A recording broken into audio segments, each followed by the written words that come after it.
There's a learning crisis in developing countries where children are either poorly educated or denied an education altogether. Some countries invest more in their armed forces than they do in their classrooms, even though additional schooling can lead to higher incomes, benefiting the child and the overall economy. Education is a fundamental human right and is the best tool for tackling poverty and other issues, notes Senior Fellow Rebecca Winthrop. Rebecca, you write that there is a learning crisis that is affecting the developing world. And this crisis, you say, has three distinct dimensions. If we look at what are the actual problems of the learning crisis, and this is really across the developing world, a lot of kids are getting into school, but there is still a problem of a number of very marginalized groups who are not. And so there's groups who are still not getting learning opportunities or opportunities to learn. And these, by and large, are kids who live in conflict countries. Half of the kids who are out of school in the world today live in countries affected by armed conflict and war and violence. And these are kids who are rural, who are very poor, and oftentimes are girls. All right, so while many children are in school, the education they're getting is subpar, and you say this is especially evident in their reading skills. Hundreds of millions of kids in school in the developing world today. Estimates are that there's about 200 million children who are really struggling to even learn the most foundational skill, which is to read.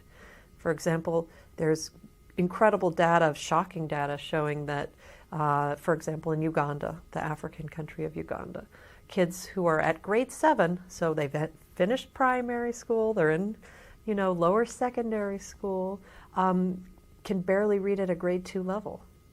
Almost a quarter of kids in Uganda at grade 7 can barely read at a grade 2 level. This goes around the continent of Africa, in Latin America, in Asia. So kids are not learning foundational skills. And then the third dimension is that many of these children are not getting educations that will prepare them for the jobs of today and tomorrow. The third dimension of the learning crisis is really for those kids who actually end up being able to master foundational skills, progress on to higher education such as secondary school. They are not learning the relevant skills they need for their own lives and also for jobs and job opportunities. They're being trained in what really is an old way of doing education that was more suited to a colonial era that trains government bureaucrats, a few of them. And in fact, that's not where the job growth is. The job growth is in private sector enterprise, and you need critical thinking, teamwork, all sorts of transferable skills that they're not acquiring. And what about educating girls in the developing world? Is there a barrier to this in some countries? There's very high demand for education. It's just that there's a range of pressures on the family, and girls get the last straw. So, for example, if families who are very, very poor, one coping mechanism that they have is to marry their girls off. That gives them a little bit of resources, it frees up some burdens. That's a strategy that many families who are desperately poor choose. And it's frankly less for lack of interest, I think, oftentimes, of families to offer all their children an education, and more just a range of coping mechanisms that leave girls at the bottom. And in the face of these findings, there's still a great number of countries that spend more on their military than they do on their classrooms. Developing countries face a huge number of challenges, one of which you may expect and we hear a lot about, which is resources. There are some developing countries who don't spend nearly enough on education as they should, who spend a great deal more on other things like the military and security and a range of other sectors. And, there's no hard and fast rule, but we do see that if a country puts around 4% of its GDP towards education, that those are the countries that are quite successful. And so that's an important target. And what about conflict countries where wars can rage for decades?